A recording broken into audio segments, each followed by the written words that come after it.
Bonjour tout le monde, ça va? Alors aujourd'hui, on va encore continuer nos petites listes avec des mots qui commencent par la lettre D, mots ou expressions.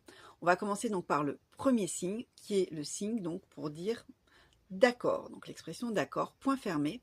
Les paumes sont l'une vers l'autre et on va faire ce petit mouvement donc deux fois, comme deux petites têtes qui acquiescent. D'accord. Après, un mot évidemment et un signe bien sûr très important, c'est le signe donc de dangereux, surtout avec les enfants.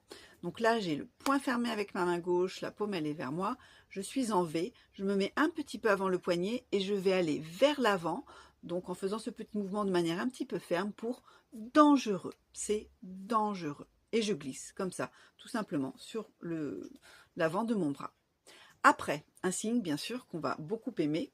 Donc là je suis en V, mais mes doigts donc ils sont pointés vers le bas et je vais faire ce petit mouvement un petit peu de balancier donc au-dessus de ma main gauche pour donc le verbe danser.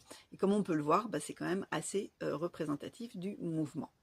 Après, quand quelque chose est dedans, donc on veut leur faire ranger quelque chose donc à l'intérieur, dedans, on est en C avec la main gauche, on peut la mettre donc légèrement tournée vers nous, en bec de canard fermé avec la main droite, et on va faire ce petit mouvement là, donc vers l'intérieur, deux fois, dedans.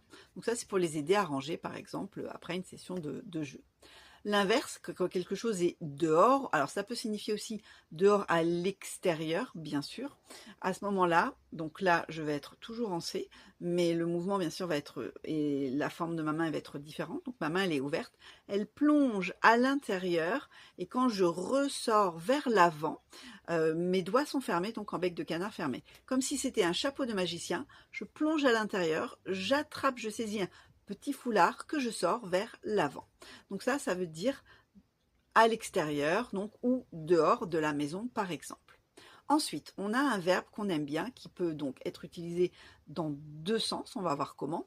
Demander. Donc si je pointe mes doigts vers l'enfant, ça veut dire je te demande. Mais je peux aussi pointer les doigts vers moi, comme ça, et tapoter de la même manière pour dire demande-moi. C'est ce qu'on appelle un verbe directionnel. Autre verbe très intéressant pour les activités, donc ma main support elle est toujours en moufle, là je suis en V, paume vers le haut, et je vais faire des petits zigzags qui diminuent petit à petit pour dessiner. Après, autre petit signe, là c'est vraiment un petit signe pour dire que quelque chose est différent. Donc là je suis en index, je vais avoir donc ma main droite, mon doigt qui est sur l'index gauche, je suis tournée vers moi et je vais ensuite écarter de cette manière-là. C'est différent, différent.